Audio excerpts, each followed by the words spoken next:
On a desolate stretch of interstate highway, a story of unexpected connection is about to unfold. When a struggling truck driver, Jackson Cole, spots a stranded woman seeking a ride, he sees only someone in need.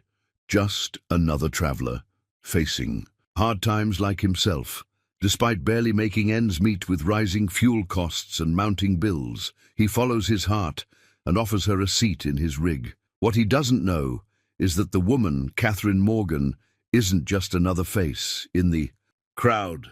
She's the billionaire CEO of Aurora Technologies, traveling incognito to escape the suffocating pressures of her corporate empire.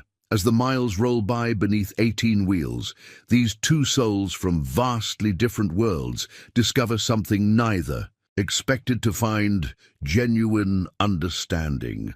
But this isn't just a chance encounter. It's about to become a journey that challenges everything they thought they knew about love, worth, and the true meaning of wealth. Before we jump back in, tell us where you're tuning in from. And if this story touches you, make sure you're subscribed, because tomorrow I've saved something extra special for you. The dashboard lights cast a soft blue glow across Jackson Cole's weathered hands as his 18-wheeler cut through the darkness. The old Peterbilt's engine hummed a familiar tune, one he'd known since he was a boy riding alongside his father. These days, that comforting sound carried an undertone of worry. The engine wasn't running as smooth as it used to, and Jackson knew every rattle and knock meant another repair bill he couldn't afford. 3 generations of Coles had lived their lives on these highways. His grandfather started with a single truck in '62, hauling produce from California to Chicago. His father expanded the fleet to 5 trucks, building coal transport into a respected family business. Now, 20 years later, Jackson was the last Cole still driving, watching as rising costs and corporate competition slowly squeezed out independent operators like himself. The divorce papers sitting in his glove compartment didn't help either. Sarah had tried to understand the life, the long hours, the missed anniversaries, the constant struggle to keep the business afloat. But after 15 years, she'd had enough. "I can't compete with the road," she'd said during their last fight. Maybe she was right. Jackson glanced at the fuel gauge and grimaced. Diesel prices had jumped again last week, taking another bite out of his already thin margins. The truck payment was due in 3 days, and the recent transmission repair had drained his emergency fund. He'd been picking up extra runs, pushing himself to the limit of legal driving hours, but it never seemed enough. His phone buzzed. A message from his sister Linda. "Dad's asking about the business again. Should I tell him?" Jackson's throat tightened. Their father had built something special, something meant to last. Now, confined to a nursing home bed, he still believed his son was keeping the Cole legacy alive. Jackson couldn't bear to tell him that 4 of the 5 trucks had been sold off, that the company logo had been stripped from the last remaining rig, or that bankruptcy loomed like a storm cloud on the horizon.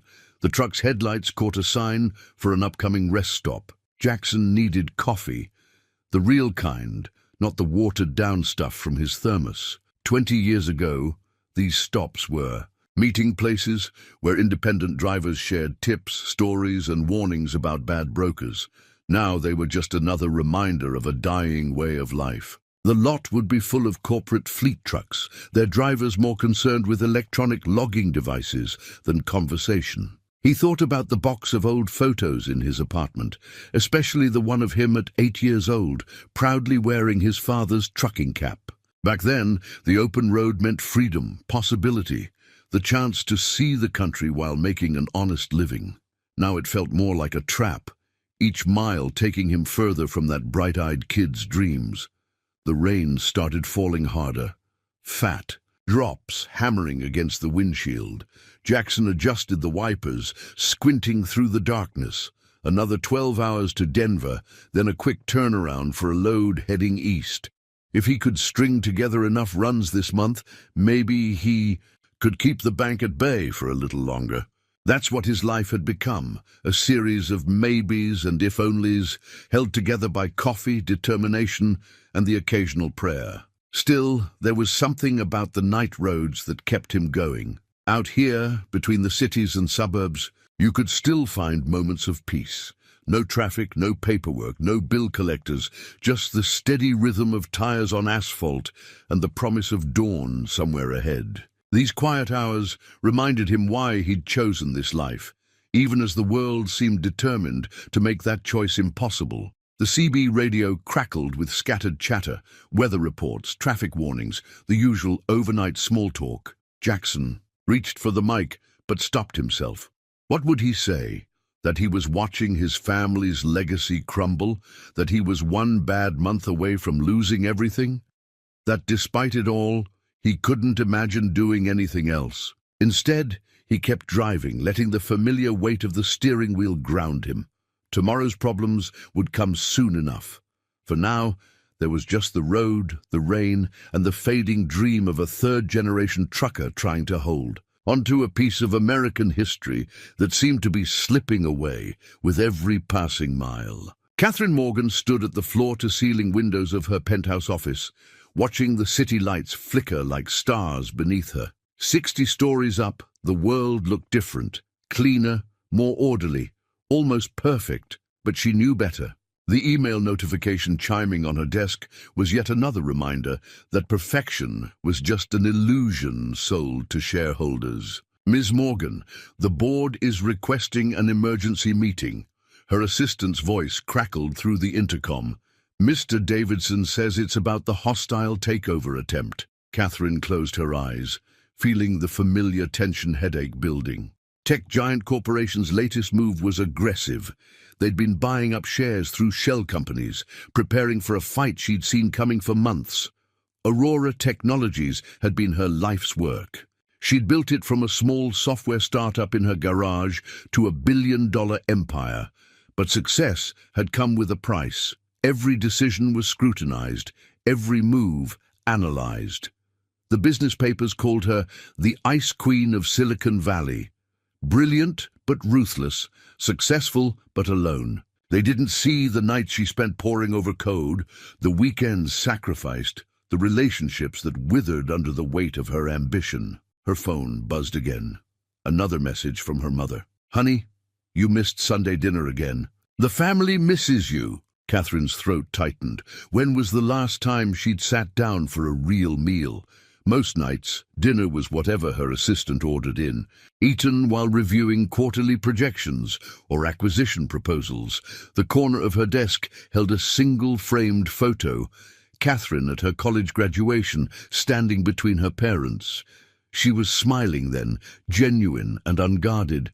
Before the IPO, before the endless board meetings, before she learned that trust was a luxury she couldn't afford in her position. Her father had passed away last year, and she'd attended the funeral via video call because of a crucial merger negotiation. "Your 3 o'clock is here," her assistant announced. Another venture capitalist, probably, with another proposal that would boost short-term profits at the expense of her company's soul. Catherine had fought hard to keep Aurora's focus on innovation rather than just the bottom line, but lately it felt like she was losing that battle. The latest financial report sat on her desk, each page filled with numbers that would impress Wall Street, but felt increasingly hollow. Aurora's latest product launch had been successful, their stock price was up, and their market share was growing. By every measurable metric, she was winning. So why did it feel like she was suffocating? Her gaze drifted to the small news article framed on her wall. "Local Girl Makes Good, How Catherine Morgan Revolutionized Tech." The article was 10 years old now, written when Aurora first went public. She remembered that girl, remembered her dreams of changing the world through technology. Somewhere along the way, those dreams had gotten buried under shareholder expectations and market pressures. The intercom buzzed again. "Ms. Morgan, legal needs your signature on the injunction against the leak." Another crisis, another fire too. Put out. Last week, a former employee had threatened to go public with allegations about toxic work culture. The PR team had contained it, but the incident left a bitter taste in her mouth. Was this what success was supposed to feel like? Catherine reached for her tablet, scrolling through the hundreds of unread emails. Meeting requests, partnership, proposals, charity galas wanting her appearance. Everyone wanted something from her, needed something from her. The world saw Catherine Morgan, CEO, but when was the last time anyone had seen just Catherine? Rain began falling outside her window, distorting the city lights into watery smears. Thunder rumbled in the distance. A storm was coming. Her weather app showed it moving east, along the same route she'd need to take to reach the Denver office for tomorrow's board meeting. A sudden thought struck her. What if she didn't go? What if, just for once, she stepped off the carefully constructed path she'd been following? The idea was absurd, irresponsible, and somehow for the first time in years she felt herself smile. Catherine reached for her phone, hesitated, then turned it off. She grabbed her emergency go-bag, the one she kept ready for sudden business or trips, and her favorite worn leather jacket, the one her PR team hated because it didn't fit her polished image. "Cancel my appointments," she told her assistant. "Something's come up." Before anyone could stop her, she was in the private elevator, heading down to the parking garage. Her hands shook slightly as she reached for her car keys, but her mind felt clearer than it had in months. Let them wonder where she was. Let them deal with the chaos for once. For the next few hours or days, maybe, she wouldn't be Catherine Morgan, CEO of Aurora Technologies. She'd just be Catherine, a woman trying to remember who she was before the world started demanding she be someone else. The first sign that something was wrong came with a shudder. Catherine's luxury sedan, which had never given her trouble before, began making sounds she'd never heard from an engine. She'd been driving for hours, the rain getting heavier with each passing mile, when the car started losing power. Pulling onto the shoulder, she watched helplessly as white smoke billowed from under the hood. Perfect. Just perfect. Her first instinct was to reach for her phone, but she stopped herself. Turning it on meant being found, meant ending this brief taste of freedom before it had really begun. The nearest town was miles away, and the storm was getting worse. Lightning split the sky, illuminating the empty highway stretching endlessly in both directions. Thunder crashed overhead as she popped the hood, immediately regretting it as rain soaked through her jacket. Despite all her technical knowledge, car engines might as well have been alien technology. The roadside emergency kit in her trunk contained all the recommended items, but she had no idea how to use any of them. Headlights appeared in the distance, growing larger. Catherine's heart rate quickened. Out here, alone on a dark highway, she was just another stranded traveler, vulnerable, exposed. The vehicle slowed as it approached. A semi-truck, its massive frame dwarfing her sedan. Jackson Cole had seen enough broken-down vehicles in his years on the road to know this one wasn't going anywhere soon. He shouldn't stop. He was already behind schedule, and experience had taught him that good intentions often led to complications. But something made him ease off the accelerator. The truck's air brakes hissed as he pulled onto the shoulder, keeping a respectful distance. Through his side mirror, he watched the woman by the car tense up, clearly weighing her options. He'd seen enough fear in his life to recognize it, even at a distance. Catherine watched as the truck's door opened and a figure emerged. In the glare of headlights, she could make out a tall man in worn jeans and a faded plaid shirt, moving with the careful deliberation of someone trying not to appear threatening. "Engine trouble?" His voice carried easily over the rain, gentle despite its deep timbre. Up close, Catherine could see the lines around his eyes, laugh lines her mother would have called them, and the kind of weathered face that spoke of long hours under open skies. It just died. She gestured helplessly at the smoking engine. "I don't suppose you know anything about German engineering." Jackson approached the engine, squinting through the rain. "Enough to know this isn't something that's getting fixed on the side of the road." He glanced at her, taking in the expensive jacket that wasn't meant for weather like this. "Nearest mechanic's about 40 miles ahead. I could radio for a tow. But in this weather, you might be waiting hours." Catherine weighed her options. The rational choice would be to call her assistant, have a car sent, end this impromptu adventure. But rationality had gotten her into this mess in the first place, the carefully planned life that had somehow become a cage. I don't suppose. She hesitated, aware of how this would sound. I don't suppose you're heading east. I could pay for a ride. The words felt strange in her mouth. When was the last time she'd had to ask anyone for help? Jackson studied her for a long moment. Everything he knew about safety and common sense told him to call for that tow truck and move on. But there was something in her eyes, a mix of determination and desperation he recognized all too well. Ma'am, no offense, but hitching rides with strangers isn't exactly safe. He paused, seeing something flicker across her face. Then again, neither is standing out here in this storm. The rain was coming down harder now, drumming against the truck's metal roof. Catherine shivered, and Jackson made his decision. Look, I'm headed to Denver. I can drop you at a garage or hotel along the way, but I've got some ground rules. She nodded, relief washing over her. Of course. First, we stick to main roads, well-lit stops only. Second, you keep your phone on you. Third, he reached into his cab and pulled out a business card, handing it to her. Take a picture of my license and this card. Send it to someone you trust. That way, there's a record. Catherine stared at the card. Cole Transport Services, it read, with a Colorado business license number. The gesture surprised her. He was protecting her, but also himself. Smart. I'm Catherine, she offered, carefully omitting her last name, and I appreciate this more than you know. Jackson Cole. He helped her grab her bag from her car, then showed her to the passenger side of his truck. Sorry about the mess. Don't get many visitors up here. As Catherine climbed into the cab, she was struck by how different it felt from her usual transportation. The seat was worn but comfortable, with the lived-in feel of a well-used workspace. The dashboard was a complex array of gauges and switches, more complicated than she'd expected.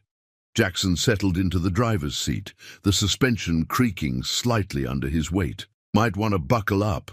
Road gets a bit rough through the mountains.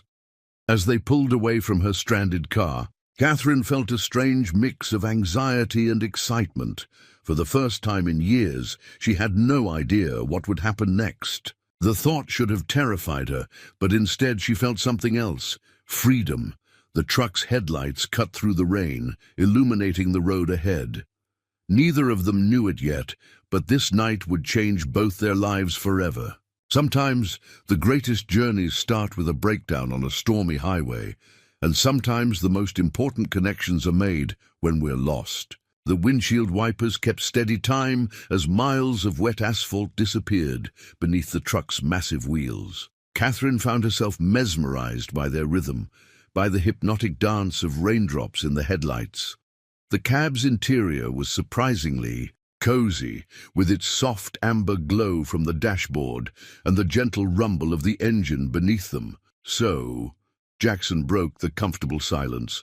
What brings someone like you out here on a night like this? There was no judgment in his voice, just genuine curiosity. Catherine considered her answer carefully. Would you believe I'm running away? The truth slipped out before she could stop it, surprising them both.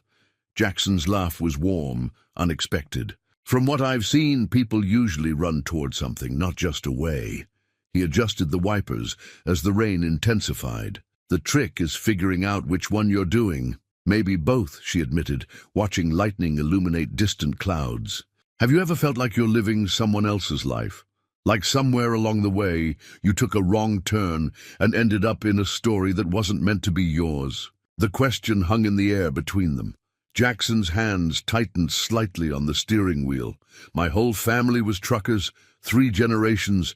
When I was a kid, I wanted to be a mechanic instead. Open my own shop, build custom bikes. He shook his head, smiling ruefully. Life had other plans.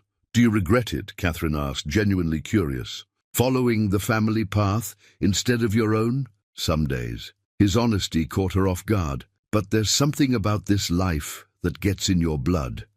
The freedom of it, maybe. Or the solitude. Out here you can think clearly, you know. Catherine, did know. For the first time in months, her mind wasn't racing with meetings, deadlines, and market projections. "It's peaceful," she said softly. "I didn't expect that." They passed a sign for a small town, its lights a dim glow on the horizon. Jackson glanced at his fuel gauge. "We've got a few hours before we need to stop, unless you're hungry." "I'm good." She surprised herself by meaning it. Usually she was always checking the time, planning the next move. Tonight she was content to just be. "You know what I love about night driving?" Jackson gestured at the world beyond their windshield. "Everyone out here has a story. That car that just passed? Could be someone heading to a new job, or going home to family, or starting over somewhere new. Out here we're all just travelers passing in the night." Catherine smiled at the poetry in his words. "What's my story then? What do you see when you look at me?" Jackson considered this, taking his time. "Someone successful, educated, used to being in control, but tonight," he glanced at her, "tonight you're letting go of something. Am I close?" She felt exposed, seen in a way that boardroom power plays and media scrutiny had never managed. "Uncomfortably so," she admitted. "Don't worry," he grinned. "Your secrets are safe with me and the highway." His easy acceptance was refreshing. No agenda, no angle to work. The conversation drifted to lighter topics. Jackson told her about the strangest cargo he'd ever hauled, a truck full of rubber ducks, and she shared stories about her college days, carefully editing out details that might reveal her identity. There was something freeing about talking to someone who had no preconceptions about who she was or what she should be. Rain continued to fall, but softer now, more like music than storm. Catherine found herself fighting sleep, lulled by the truck's motion and Jackson's steady presence. When was the last time she'd felt this peaceful? "Get some rest if you need it," Jackson offered, noticing her drowsy state. "I'll wake you when we stop for fuel." "I shouldn't." She started to protest, but exhaustion was winning. "Trust me." His voice was gentle. "Out here, sometimes the best thing you can do is close your eyes and let the road carry you for a while." As Catherine drifted off, she realized that for the first time in years, she felt safe enough to let her guard down completely. In the morning, she would probably regret this impulsive decision, but right now, watching the world pass by through half-closed eyes, she couldn't bring herself to care. Jackson glanced at his sleeping passenger, wondering about the story behind her carefully maintained facade. There was something both strong and vulnerable about her, like steel wrapped in silk. He turned the heat up slightly, noticing she'd shivered in her sleep, and returned his attention to the road ahead. The night stretched out before them, full of possibilities neither could have imagined when the sun went down. Sometimes the greatest adventures start with the smallest decisions, like stopping to help a stranded traveler on a rainy night. The Big Rig Diner's neon sign cut through the misty rain, its red and blue lights reflecting off the wet pavement. Jackson pulled into the truck stop with the practiced ease of someone who'd done it thousands of times before. The lot was half full. Other drivers seeking refuge from the storm or catching mandatory rest hours. "Best coffee between Chicago and Denver," Jackson announced as they hurried through the rain. "And Marie makes pie that'll make you forget all your troubles, at least until the plate's empty." Catherine followed him into the diner, taking in the worn vinyl booths, the counter with its row of chrome-edged stools, the sound of coffee cups clinking against saucers. The air smelled of bacon and coffee and something sweet baking. It was so far removed from her usual dining experiences that it felt almost like stepping into another world. Jackson Cole, a waitress with silver-streaked hair and laugh lines, called out, "Thought that was your rig pulling in. Your usual?" She turned to Catherine with a warm smile. "And for your friend." "I'm Marie," she added. "And don't let this one fool you.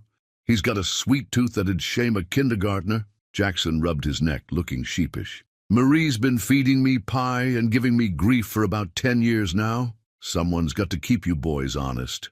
Marie winked. "Now, honey, what can I get you?"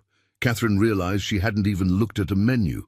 "What would you recommend?" At this hour, the meatloaf's always good, but the chicken fried steak is what keeps the truckers coming back. And the apple pie just came out of the oven. Chicken fried steak, then, Catherine decided, surprising herself. When was the last time she'd eaten something that wasn't carefully portioned and nutritionally optimized? Marie nodded approvingly. Good choice. Coffee, please. As Marie walked away, Catherine noticed Jackson watching her with amusement. What? Nothing. He smiled. Just trying to picture you in your normal life. Something tells me this isn't your usual style. Is it that obvious? She looked down at her designer clothes, now slightly rumpled from the rain and travel. Let's just say you don't. Look like our typical midnight crowd. His tone was teasing but kind. But you seem more relaxed here than when I first picked you up. He was right, she realized. The tension that had been her constant companion for years had eased somewhat. Maybe it was the lack of people watching her every move, analyzing her every decision. Here, she was just another traveler seeking shelter from the storm. Marie returned with their coffee. Catherine wrapped her hands around the warm mug, breathing in the rich aroma. It wasn't the artisanal blend she was used to, but somehow it smelled better than any coffee she'd had in recent memory. So, you mentioned family earlier, she ventured. Are you close with them? A shadow crossed Jackson's face. My sister Linda, yeah. She helps with the business paperwork when she can. Dad's in a home now. Dementia. He has good days and bad. Days. Mom passed when I was in high school. I'm sorry, Catherine said softly, meaning it.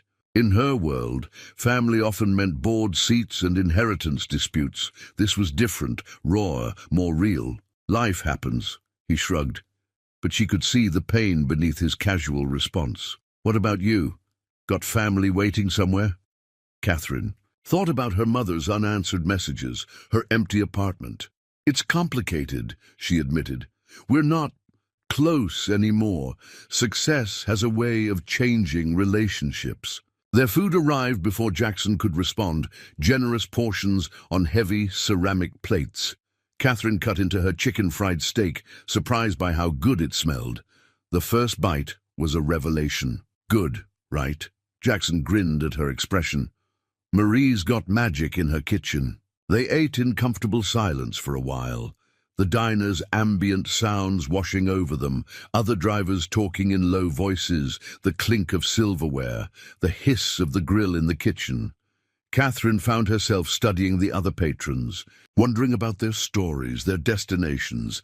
You're doing it again, Jackson observed. What? Thinking too hard. Sometimes a diner's just a diner and dinner's just dinner, she laughed, surprised by how natural it felt. Is that your philosophy of life? Keep it simple. More like, appreciate what's in front of you. He gestured at their plates. The diner. The rain-streaked windows. Sometimes the best moments are the ones you never planned for.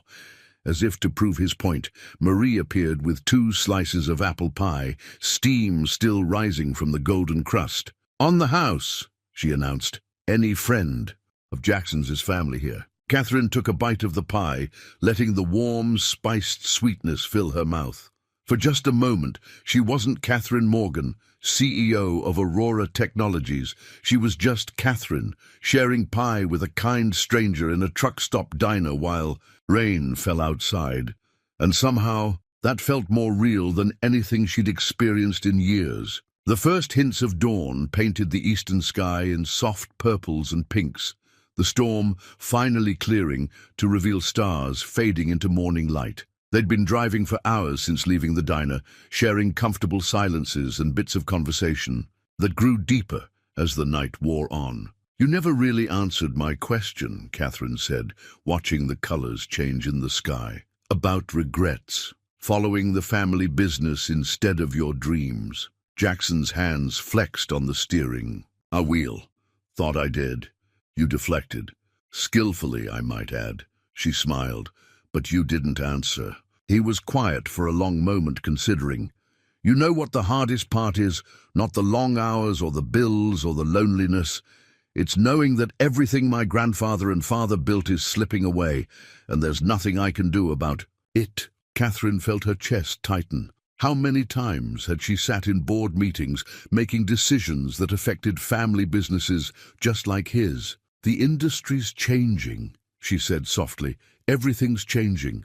Big companies, automation, rising costs." His voice held no bitterness, just resignation. "Dad used to say a man's word and a hard day's work were all you needed to succeed. World's not that simple anymore." Her phone buzzed in her bag. She'd turned it on briefly at the diner to let her assistant know she was safe, only to find dozens of missed calls and messages. Now she ignored it, focusing instead on Jackson's profile in the growing light. "What would you do?" she asked. "If you could do anything, start over fresh, what would you choose?" "Still have that dream about the mechanic shop," he admitted. "But not just repairs. Custom work, rebuilding classics, teaching young folks the trade. Dad always said I had a gift for seeing how things fit together, how to fix what's broken." He shook his head. "Pretty foolish at my age, I guess." "Why foolish?" "Dreams don't come with expiration dates." A small smile touched his lips. "You sound like Linda. She's always pushing me to take chances, make changes. Hard to do when you're carrying 3 generations of expectations." Catherine's phone buzzed again. This time, Jackson noticed. Someone's trying awful hard to reach. "You work," she said, not entirely lying. "I needed some space to think. Must be important work.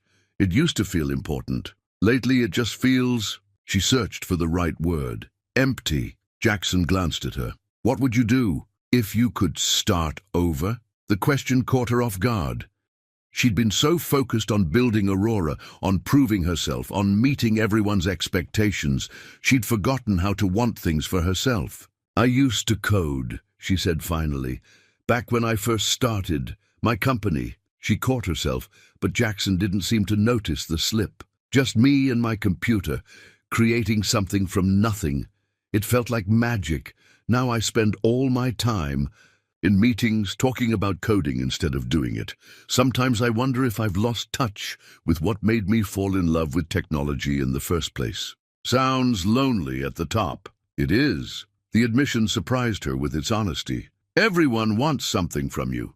Every relationship feels transactional, except this one," Jackson said quietly. Their eyes met briefly before he returned his attention to the road. Something shifted in the air between them, an acknowledgement of the strange intimacy they'd found in these shared hours. The sun was rising properly now, painting the clouds in gold and rose. Catherine's phone buzzed once more, then fell silent.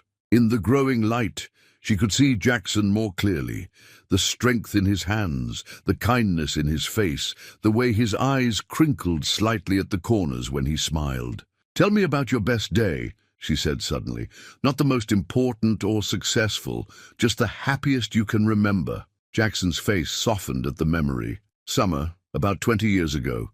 Dad let me drive the truck for the first time. Just around the yard, but still. Mom made lemonade. Linda was taking pictures. Dad had this proud look." He trailed off, lost in the moment. "Simple thing, really, but perfect." "Simple isn't bad," Catherine said, thinking of her own life, with its endless complications. "Your turn," he prompted. "Best day?" She thought about it. Not the IPO day or the first $1 million contract or any of the achievements that filled her resume. College. My roommate and I stayed up all night debugging this program we'd written. Just us, endless coffee, and this problem we had to solve.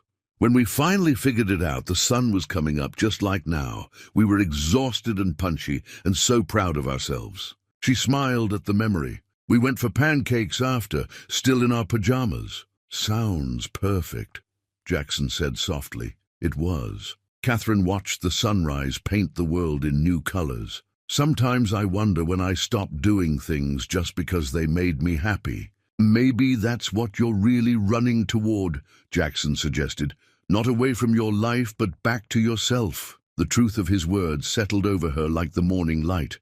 How had this stranger on a dark highway seen so clearly what she'd been missing? As if reading her thoughts, Jackson added, "Sometimes it takes getting lost to find your way back home." The morning sun had burned away the last traces of storm clouds when Catherine's phone began ringing again. This time, the caller ID made her breath catch. Thomas Davidson, head of the board. She silenced it, but not before Jackson noticed. "Attention. Bad news?" he asked, concern evident in his voice. "Just complications." She scrolled through her messages, each one more urgent than the last. Tech giant's hostile takeover bid had gone public. The stock was volatile. The media was having a field day with her absence. "Where is Aurora's CEO?" screamed one headline. No," Jackson said carefully. "Whatever you're running from, it usually catches up eventually." Catherine's laugh held no humor. "Trust me, I'm well aware." She looked out the window, watching farmland roll past. "I just needed to breathe, to think clearly without everyone watching, waiting for me to make a mistake." A news alert flashed across her screen, her own face staring back at her from a financial news website. She quickly turned the phone face down, but her heart was racing. How long before someone recognized her? Before her carefully constructed moment of freedom came crashing down? "Must be important," Jackson observed, "if it's got you looking like you've seen a ghost." "It's—" she started, then stopped. How could she explain without revealing everything? "It's complicated. Life usually is." He adjusted the truck's speed as they approached a construction zone. "My dad used to say that running from a problem is like trying to outrun your shadow. The faster you go, the harder it chases you." The CB radio crackled to life with chatter about road conditions ahead. Catherine used the interruption to check her emails again. Her assistant had marked 3 as urgent. Board emergency meeting called for 3 p.m. Tech giant CEO making public statements about leadership vacuum. PR team needs statement ASAP. She felt the walls closing in, her brief taste of freedom souring. The real world was demanding her return, and she knew she couldn't hide forever. Jackson's voice cut through her spiraling thoughts. "You know what else Dad used to say? Sometimes you need to step back from a problem to see the solution clearly." "Your father sounds like a wise man." "He had his moments." Jackson smiled. "Before the dementia took hold, he could size up any situation and find the path through it. Taught me that most problems aren't as complicated as we make them." Catherine's phone buzzed with another call. Her mother this time. She let it go to voicemail, guilt gnawing at her. "What if the problem is you?" she asked softly. "What if you've become so tangled up in who everyone needs you to be that you've lost sight of who you are?" Jackson was quiet for a moment, considering. "Then maybe getting lost for a while isn't running away. Maybe it's finding your way back." A text message popped up. "Catherine, the vultures are circling. We need you." Thomas's. She felt tears threatening and blinked them back. When had she last cried? The Catherine Morgan that the world knew never showed weakness, never let emotion cloud her judgment. But here, in this truck with this kind stranger, she felt her carefully constructed walls crumbling. "Pull over," she said suddenly. "Everything okay?"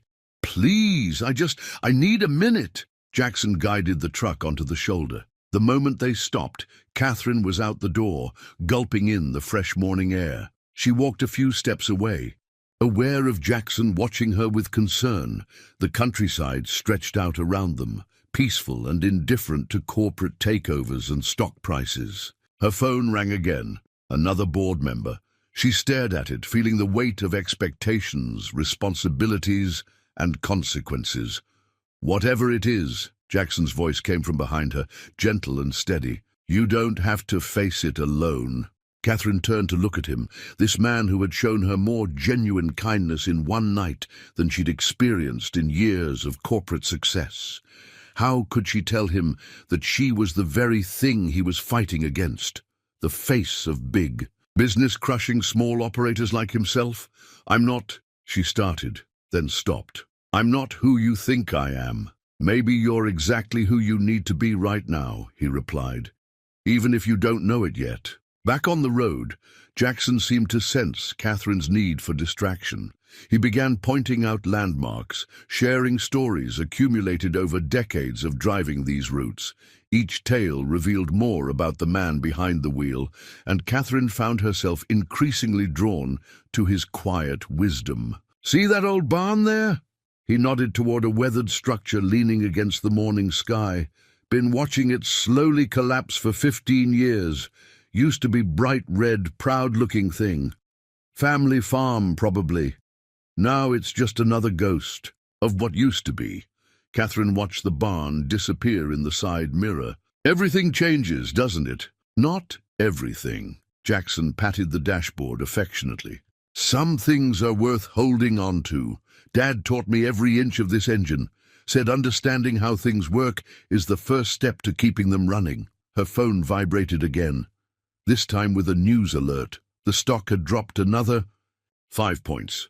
She quickly darkened the screen, but not before catching sight of another headline about her absence. You know, Jackson continued, seemingly oblivious to her distress, trucking's not just about driving. It's about reading the road, the weather, other drivers. It's about knowing when to push through and when to wait out a storm. The metaphor wasn't lost on Catherine. She thought about the corporate storm brewing, about tech giants' aggressive moves, about her board's panic. What if waiting isn't an option? There's always a choice. Might not be an easy one, but it's there. He adjusted the mirrors, a habit she'd noticed he had when thinking. Had a load of medical supplies once, deadlines so tight it seemed impossible. Storm coming in, roads getting dangerous. Most would have tried to push through. What did you do? Pulled over. Called dispatch. Told them I needed 6 hours. They weren't happy, but better to deliver late than not at all. His eyes crinkled with a smile. Sometimes the brave choice looks like cowardice to people who don't understand the road. Catherine felt something warm brush her hand and looked down to find Jackson's coffee thermos rolling across the seat. Without thinking, she caught it, her fingers briefly touching his as she handed it back. The contact sent an unexpected jolt through her. Their eyes met briefly, and Catherine saw something there that made her heart skip. Then Jackson cleared his throat and returned his attention to the road, but the moment lingered between them. Tell me more about your father, she said softly, wanting to keep this connection, to stay in this space where titles and bank accounts didn't matter. Stubborn as they come. Proud, too. Jackson's voice held equal measures of love and pain. Hardest thing I ever did was taking over when his mind started slipping. He'd forget where he was, try to make deliveries that didn't exist. The day I had to sell the first truck. He trailed off, shaking his head. You did what you had to do, did I? Sometimes I wonder if I could have found another way. Taken out. Loans, worked harder, something. His knuckles whitened on the steering wheel. Now the bank's breathing down my neck, and I'm one bad month away from losing everything he built. Catherine felt the weight of her power then, the casual ease with which she could solve his problems. One phone call, one transfer of funds, and coal transport services could be saved. But that would mean revealing who she was, shattering this precious bubble of authenticity they'd created. Her phone buzzed yet again. This time Jackson's eyes lingered on it. Must be some storm you're avoiding. Something like that. She tried to smile, but it felt brittle. Maybe I'm just a coward, running away instead of facing it. Nah. His certainty surprised her. Seen. Enough cowards in my time. They don't have your eyes. My eyes? Yeah. He glanced at her again, something soft in his expression. They're fighter's eyes. Whatever you're dealing with, running ain't your style. You're just regrouping. The simple faith in his words made her throat tight. When was the last time someone had seen her, really seen her, instead of her position or her wealth? The morning sun streamed through the windshield, warming her face. Ahead, the highway stretched endlessly, promising both escape and return. Catherine found herself wishing they could just keep driving, leaving behind board meetings and hostile takeovers and all the complex webs of corporate life. But she knew better. Soon, reality would catch up. Soon, Jackson would learn who she really was. And then everything would change. The late morning sun cast long shadows across the highway as Catherine's phone lit up with another series of messages. Each one felt like a weight pressing down on her chest, the guilt of her deception growing heavier with every passing mile. You should probably answer at least one of those, Jackson said gently, Someone's bound to be worried. She nodded, picking up the phone. Dozens of missed calls, hundreds of messages. But it was her mother's latest text that made her pause. "Katie, whatever's wrong, we can fix it together. Just let me know you're safe." Drawing a shaky breath, Catherine typed a quick response. "I'm safe. Need time to think, trust me." She hit send before she could change her mind. "Family?" Jackson asked, noting her expression. "My mother. She worries." Catherine stared out the window, watching farmland give way to the first signs of suburban sprawl. "I've never done anything like this before, just disappeared. First time for everything." He smiled, but his eyes held concern. "Though something tells me this isn't just about family." A news alert flashed across her phone, another story about her absence, this time speculating about her mental health. The irony wasn't lost on her. She'd never felt more clear-headed than during these hours on the road. "Can I ask you something?" She turned to face him. "How do you know when you're doing the right thing? When everyone around you sees it differently?" Jackson was quiet for a moment, considering. "Had a choice once," he finally said. "Big shipping company offered to buy us out. Good money. Enough to pay off Dad's medical bills, set up something. New.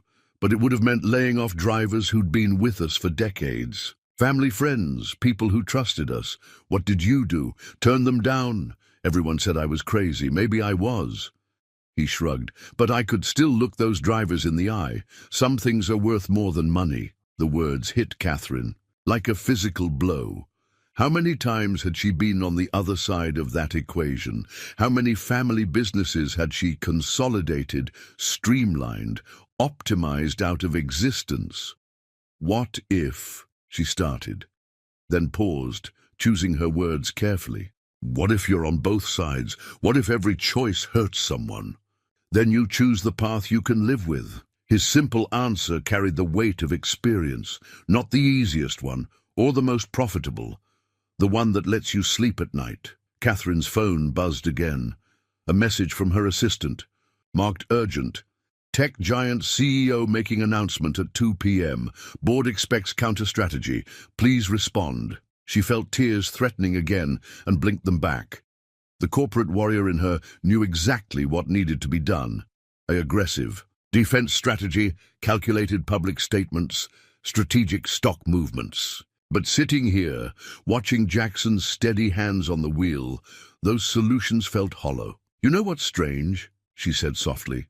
"I've spent years in boardrooms, making decisions that affected thousands of lives, but I've never felt more real than these past few hours in your truck." Jackson glanced at her, something warm in his expression.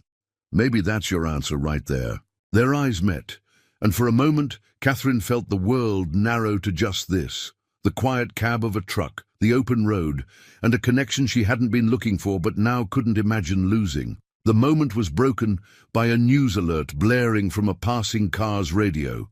Continuing coverage of the Aurora Technologies crisis as CEO Catherine Morgan's unexplained absence. Catherine's heart stopped. Jackson's hands tightened on the wheel, but he gave no other sign of having heard. She watched his profile, intently, searching for any indication that he'd made the connection. The silence stretched between them, filled only by the steady hum of tires on asphalt. Catherine found herself holding her breath, caught between the urge to confess everything and the desperate desire to preserve these last precious moments of being just Catherine, a woman who'd found something genuine in the most unexpected place. "Complicated life you've got there," Jackson finally said, his voice carefully neutral.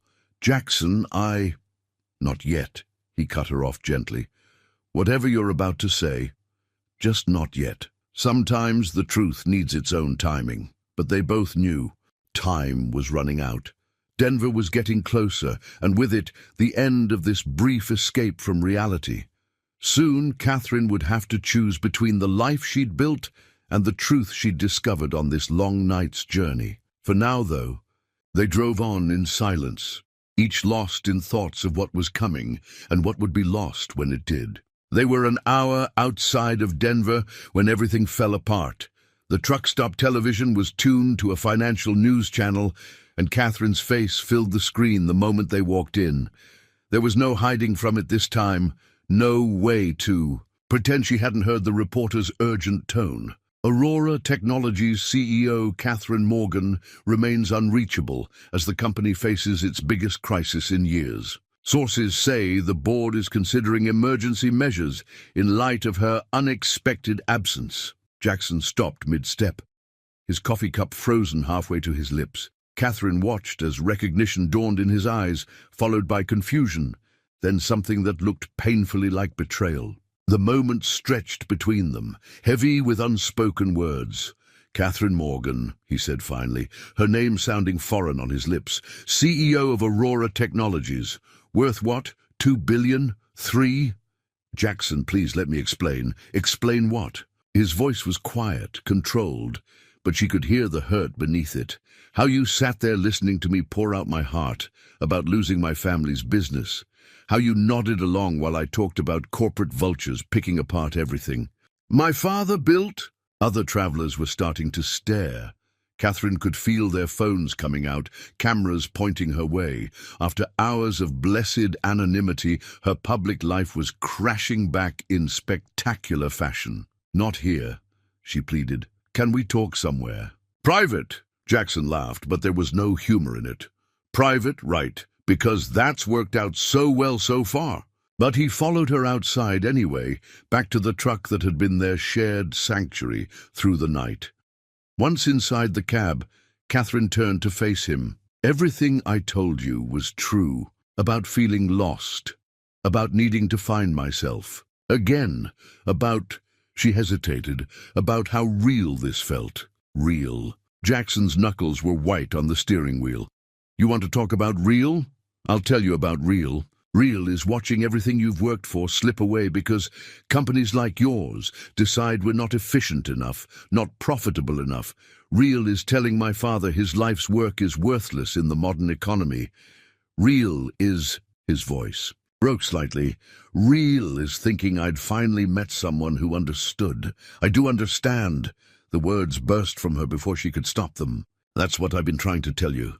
These hours with you, they've changed how I see everything. Changed how you see what? Me? The quaint little trucking industry? Are we an entertaining diversion from your corporate responsibilities? That's not fair." "Fair?" Now anger crept into his voice. "You want to talk about fair? How about lying to someone who opened their life to you?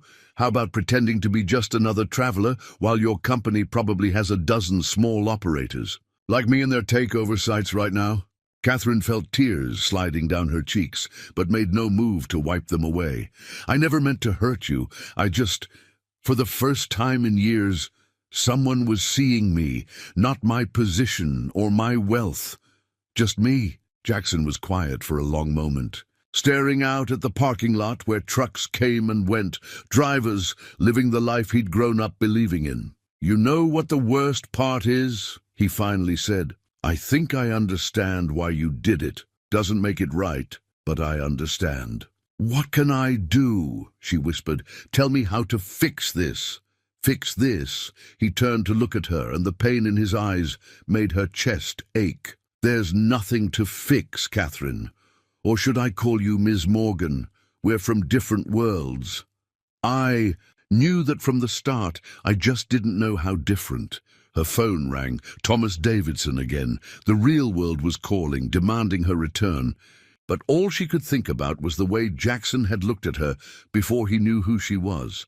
The genuine connection they'd shared through the night. "I have to get to Denver," he said flatly. "Board meeting waiting for you, I assume." "Jackson, don't." He held up a hand. "Just don't. We've got another hour's drive. Let's just get there and go our separate ways, back to our real lives." The words hit her like physical blows. Real lives. As if what they'd shared wasn't real. As if the understanding and connection they'd found was somehow invalidated by her title, her wealth, her hidden identity. They pulled back onto the highway in silence, the easy companionship of the night replaced by an almost tangible barrier. Catherine watched Jackson's profile, seeing the muscle working in his jaw, the way his hands gripped the wheel too tightly. She wanted to tell him that this was her real life too, that the woman he'd talked with through the night wasn't a lie. But she knew any words would just sound like excuses now. So they drove on, the miles rolling away beneath them, each lost in thoughts of what might have been and what could never be. The morning's hope had given way to afternoon's harsh reality, and there was no going back. The Denver skyline appeared on the horizon, glass towers reaching toward the afternoon sun. For Catherine, each mile closer felt like another step back into a life that suddenly seemed foreign. Her phone hadn't stopped buzzing. The board meeting had been moved up. Reporters were camped outside Aurora's offices, and tech giant's CEO was about to make his announcement. Jackson drove with mechanical precision, his face set in lines she couldn't read. Gone was the easy smile, the gentle wisdom that had guided their night-long conversation. In its place was a mask of professional detachment that hurt more than anger would have. "Take the next exit," she said softly. "The Aurora building is downtown." He nodded without speaking, smoothly changing lanes. A news helicopter circled overhead, and Catherine wondered if they were looking for her. The thought almost made her laugh. Here she was, the missing CEO everyone was searching for, riding in a weathered semi-truck driven by a man who could barely stand to look at her. "Your board's probably worried," Jackson finally said. A voice carefully neutral. "They're worried about the company, not me."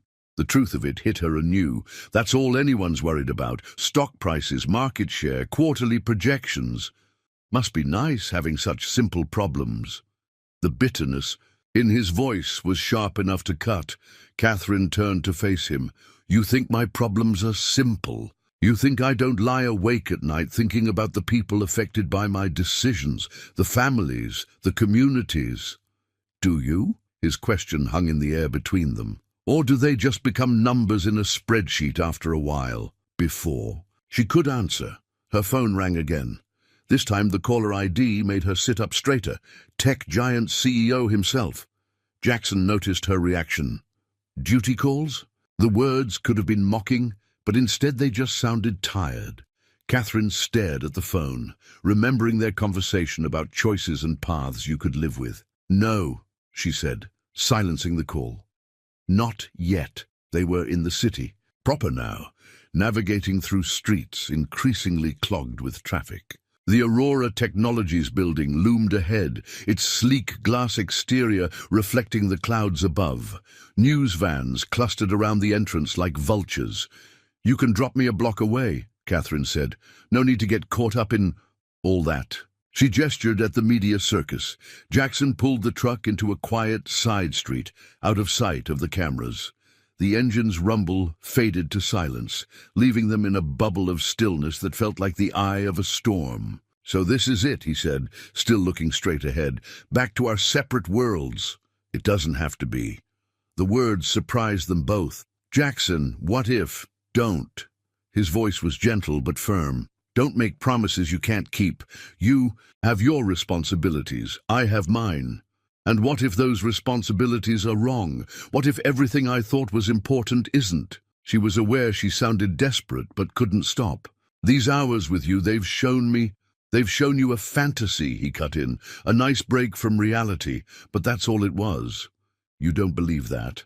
I know you felt it too, how real this was." Jackson finally turned to look at her, and the pain in his eyes matched her own. Maybe that's the problem. It was too real, and now reality's calling. As if to prove his point, her phone lit up with another urgent message. The board was waiting. Decisions needed to be made. An empire needed its queen. Catherine reached for the door handle, then hesitated. "Thank you," she said softly, "for showing me what I've been missing, for reminding me who I used to be." "Catherine," Jackson's voice stopped her. "Whatever you decide in there, remember what we talked about choosing the path you can live with." She nodded, not trusting herself to speak. Then she was out of the truck, her heels clicking on pavement that felt less solid than it should. Behind her, the truck's engine rumbled to life, and she forced herself not to look back as Jackson pulled away. The noise of the city rushed in to fill the space where their quiet conversation had been. Ahead lay her building, her life. her responsibilities. But for the first time in years, Catherine Morgan wasn't sure which path she could live with. The Aurora Technologies lobby fell silent as Catherine strode through the doors. Gone were her rain-dampened clothes from the night before, replaced by an outfit kept ready in her private office. But she felt different inside the familiar armor of her corporate attire, changed in ways her tailored suit couldn't hide. "Miss Morgan!" Thomas Davidson hurried toward her, tablet in hand. "The board is assembled. Tech Giant's CEO is about to make his announcement, and our stock has dropped 12 points since opening." "What's their play?" Catherine asked, stepping into the elevator. "Hostile takeover, full acquisition. They're painting your absence as a leadership crisis." He glanced at her nervously. "Where were you?" Catherine watched the floor numbers climb, getting perspective. The boardroom doors opened to a sea of anxious faces. Screens along the wall displayed financial data, news coverage, and a live feed of Tech Giant's headquarters where their CEO was preparing to speak. Catherine, Gerald, Myers, her longest-serving board member, stepped forward. "We've prepared a standard response package. Stock buyback, poison pill provisions, the usual defensive measures." She moved to the window, looking down at the city streets below. Somewhere out there, a truck was making its way through traffic, carrying a man who'd shown her more truth in one night than she'd found in years of corporate success. "Ms. Morgan," Thomas prompted, "we need your decision." The screens flickered as Tech Giant's CEO appeared at his podium. "Today, we're announcing our intention to acquire Aurora Technologies. This move will protect shareholder value and ensure stable leadership." Catherine turned from the window, her mind suddenly clear. "Pull up our latest market analysis. Focus on independent transportation sectors." Her team exchanged confused looks but complied. Data filled the screens. Statistics about small shipping companies, independent operators, family businesses struggling against corporate consolidation. "Catherine," Gerald said carefully, "this isn't the time for market research. We need to respond to the takeover threat." "No." She moved to the conference table, her heels clicking on marble. "This is exactly the time. While I was away, I saw something we've been missing. We've been so focused on expansion, on acquisition, that we've forgotten why I started this company." "To create value for shareholders," Thomas interjected. "To solve problems, to make things better, not just bigger." She gestured at the market data. "Look at these numbers, small operators being squeezed out, family businesses failing, entire communities affected. We're part of that problem." The board stirred uncomfortably. On the screens, Tech Giant's CEO continued his carefully scripted speech about synergy and market optimization. "What are you suggesting?" Gerald asked. Catherine took a deep breath.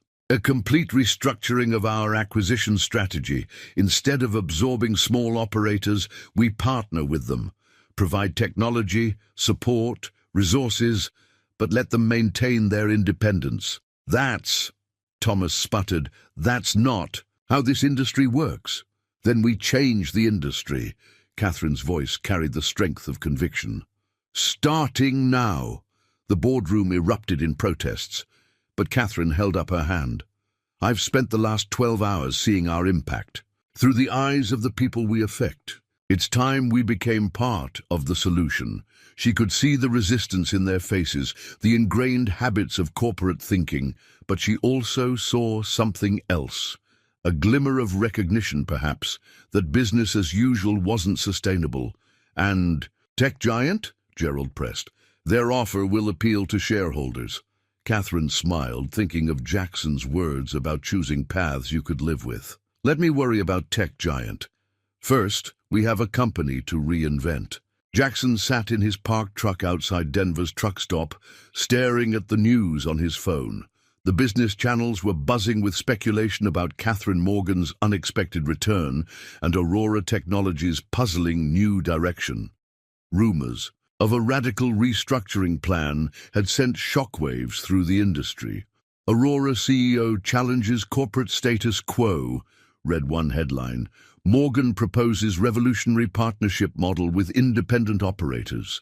His thumb hovered over the delete button, ready to erase the news alerts he'd set up about her. He should drive away, forget the night that had felt so real, return to his struggling business, and a knock on his truck's door startled him. He looked down to see Catherine standing there, not in corporate armor this time, but in the same casual clothes she'd worn during their journey. Her expression was a mix of determination and vulnerability that made his heart twist. 5 minutes, she called up to him. That's all I'm asking. He shouldn't. He knew he shouldn't, but his hand was already reaching for the door handle. They sat at a quiet booth in the truck stop diner, an echo of their earlier meal that felt like a lifetime ago. Catherine pushed a folder across the table. Before you say anything, she began, I want you to read this. It's our new initiative. We're calling it the Independent Partnership Program. Jackson opened the folder reluctantly. Inside was a detailed proposal for a revolutionary business model, technology sharing, resource pooling, modernization support, all while leaving ownership and operational control in the hands of independent operators. You're changing your whole company because of one night? His voice was skeptical, but something else crept in. Hope, maybe. No. Catherine leaned forward. I'm changing it because you reminded me why I started it in the first place. To solve problems, to make things better. Somewhere along the way, I forgot that. Pretty words, Catherine, but the real world is exactly what I'm talking about. She tapped the folder. This isn't charity or guilt, it's good business. Small operators like you understand this industry in ways corporate boards never will. We need that knowledge, that experience. We need partners, not acquisitions. Jackson studied her face, looking for any sign of manipulation or corporate maneuvering. He found only sincerity and something else. The same connection that had grown between them on the dark highway. And what does your board think about this revolutionary new direction? She smiled slightly, adjusting. But the numbers support it. Sustainable growth, reduced opposition, positive PR. Even they can't argue with that. The diner's coffee pot gurgled in the background, a familiar sound in an increasingly unfamiliar situation. Jackson looked down at the proposal again, seeing his father's dreams of independence reflected in its pages. Why me? He finally asked. Why come back? Catherine's hand moved across the table, stopping just short of touching his. Because some things are worth more than money. Some connections are worth fighting for. The morning sun streamed through the diner's windows, casting both their worlds in a new light. And in that light, the distance between CEO and truck driver, between corporate towers and open highways, didn't seem quite so vast after all. The Aurora Technologies boardroom had never seen anyone quite like Jackson Cole. He stood at the head of the glossy conference table in his cleanest plaid shirt and jeans, his weathered hands resting on a stack of documents Catherine had prepared. Around him, board members in expensive suits shifted uncomfortably in their leather chairs. Mr. Cole, Thomas Davidson's voice dripped with barely concealed disdain. While we appreciate you taking the time to join us, I'm not sure you fully grasp the complexities of corporate strategy. Actually, Jackson's calm voice filled the room.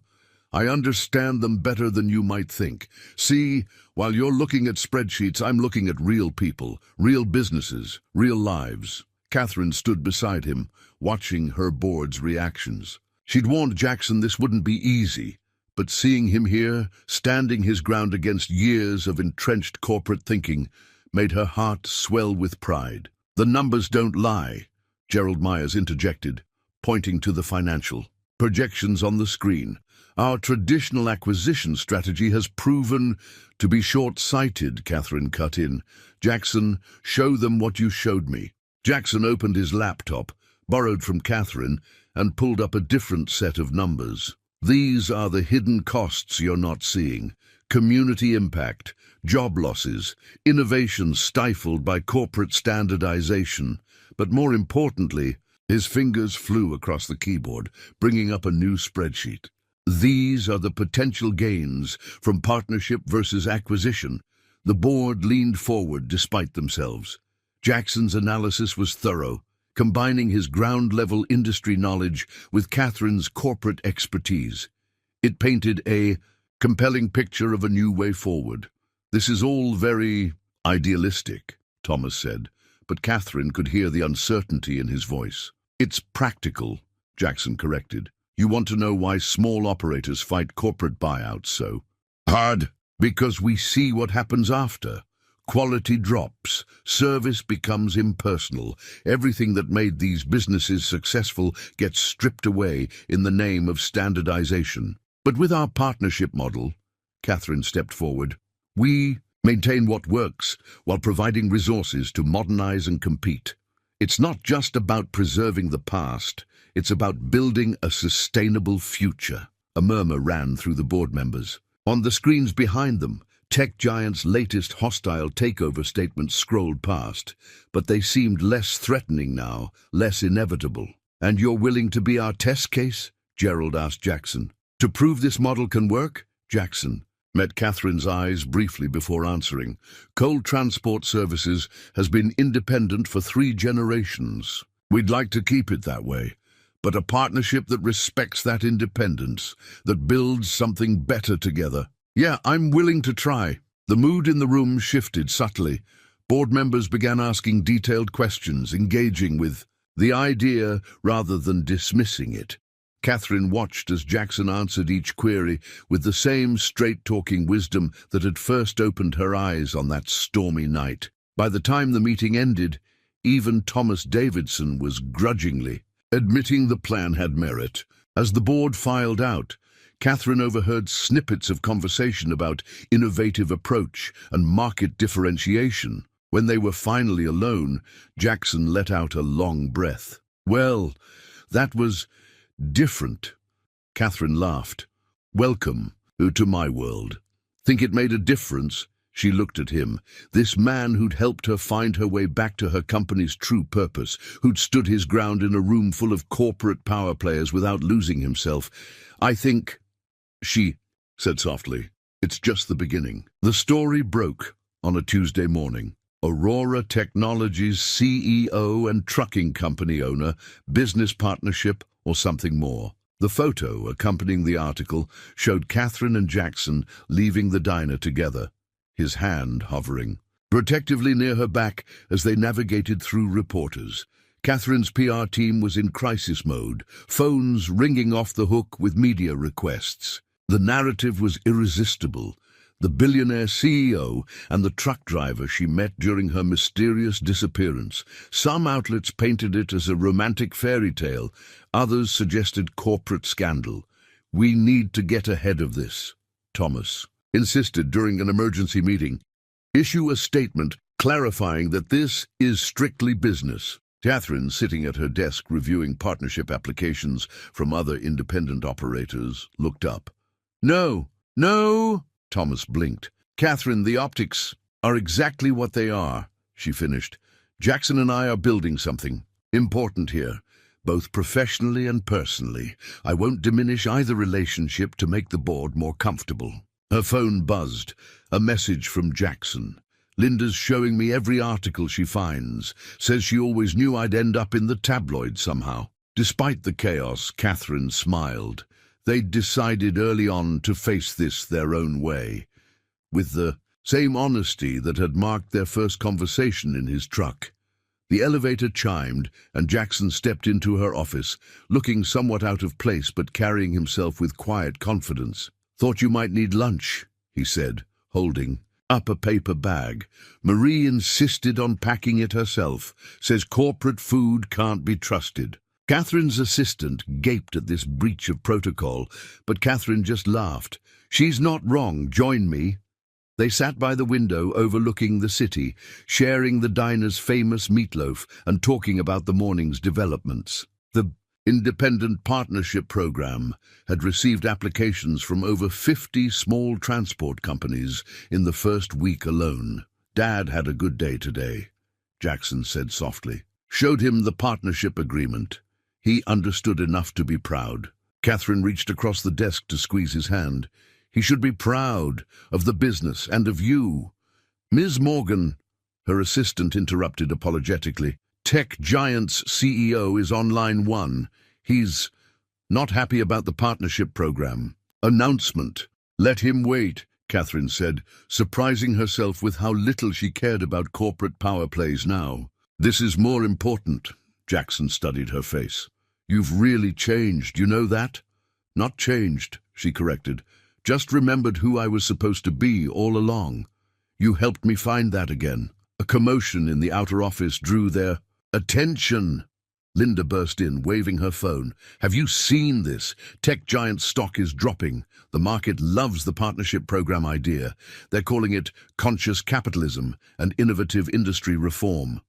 Catherine and Jackson exchanged looks. Seems the world was ready for something different, he said. Speaking of different, Catherine stood, decision made. What do you think about moving our next partnership meeting? To where? The diner. Marie's pie makes everything better, and I think some of these corporate types could use a taste of the real world. Jackson's laugh filled the office, drawing startled looks from passing employees. Now that I'd pay to see. Thomas Davidson eating at a truck stop? He'll survive. Catherine gathered her things. Besides, it's time these worlds stopped being so separate. As they headed for the elevator, Catherine could feel eyes on them. Executives, employees, visitors, all watching this unlikely pair. But for the first time in her career, she didn't care about appearances or expectations. She'd found something real, something that bridged both her worlds, and she wasn't going to hide it. You know, Jackson said as they reached his truck, still, parked defiantly between luxury cars in the executive lot. When I picked up a stranded woman in the rain, I didn't exactly expect all this. Catherine smiled, remembering that night that had changed everything. Sometimes the best things in life are the ones you never see coming. The media would keep talking, the industry would keep evolving, and there would be more challenges ahead. But as they drove through the city together, heading toward a future neither of them had imagined possible, Catherine knew one thing for certain. Some risks were worth taking, and some paths, though unexpected, led exactly where you were meant to be. 3 months later, coal transport services looked very different. The old office had been modernized with Aurora's technology, but Jackson had insisted on keeping the worn leather couch where his father used to nap between runs. New trucks joined. The fleet, each bearing both companies' logos. But Jackson's original rig remained his preferred vehicle. The partnership program had exceeded even Catherine's optimistic projections. Independent operators across the country were signing up, drawn by the promise of maintaining their independence while gaining the benefits of corporate resources. Aurora's stock had not only recovered but reached new highs, with analysts praising the innovative approach to industry consolidation. You should see some of these applications, Catherine said one evening, curled up on the couch in Jackson's office. Family businesses going back 4-5 generations. All of them thought they'd have to sell out eventually. Now they're seeing another way forward. Jackson looked up from where he was teaching Linda the new logistics software. Had 3 drivers stop by today, wanting to know if the rumors were true, if they could really keep their independence and still compete. And what did you tell them? Catherine asked, though she already knew the answer. Told them to ask Marie. She's seen the whole thing unfold. He grinned. That diner's become quite the business hub since you started holding meetings there. It was true. The Big Rig Diner had become an unofficial meeting point for the new partnership program. Marie had taken it all in stride, serving pie to corporate executives and truck drivers alike, treating everyone with the same straight-talking warmth. Catherine's phone buzzed, another interview request, this time from Forbes. They wanted to feature her and Jackson in a cover story about reimagining business relationships. Industry pioneers, they called them, though Jackson still laughed at the term. Just trying to do right by the people who built this industry. He'd said in their last interview, Catherine gave us the tools, but the heart was always there. The media had finally tired of the romantic angle. focusing instead on the business innovation. Though there were still occasional articles about the CEO and the truck driver who'd found love on a stormy highway, most now talked about the successful merger of corporate resources with independent spirit. Linda interrupted Catherine's thoughts. "Dad's asking for you both. It's a good day. He remembers everything." They drove to the nursing home together in Jackson's truck. Catherine had learned to climb in gracefully now, though she still preferred to let Jackson handle the actual driving. Some skills she'd learned were better left to the experts. The highway stretched out before them, a ribbon of possibility, cutting through the gathering dusk. Catherine sat in the familiar passenger seat of Jackson's truck, watching the sunset paint the sky in colors that reminded her of that first stormy night. "Sure about this?" Jackson asked, though he already knew her answer. "A CEO should understand every part of her business," she replied with a smile. "Besides, I miss our night drives." They were taking a load to Chicago together, Catherine's idea of a working vacation. The truck's trailer bore both their company's logos, Coal Transport Services and Aurora Technologies, a visual representation of how their worlds had merged. "You know," Jackson said, "if someone had told me 6 months ago that I'd be running a modernized fleet while dating a CEO, you'd have told them they were crazy?" Catherine finished, laughing. "About as crazy as me telling someone I'd fall in love with a truck driver who taught me more about business than any corporate advisor ever did." The word love hung in the air between them, comfortable and true. They'd stopped trying to define their relationship by conventional terms long ago. Like the partnership program they'd created, it was something unique, a bridge between worlds that shouldn't have worked but somehow did. As darkness fell and the truck's headlights cut through the night, Catherine thought about paths chosen and chances taken. Sometimes the greatest journeys started with a broken-down car and an act of kindness. Sometimes love looked like a truck-stop diner and a shared piece of pie. And sometimes, if you were brave enough to trust your heart, you found that the distance between two worlds wasn't as far as everyone thought.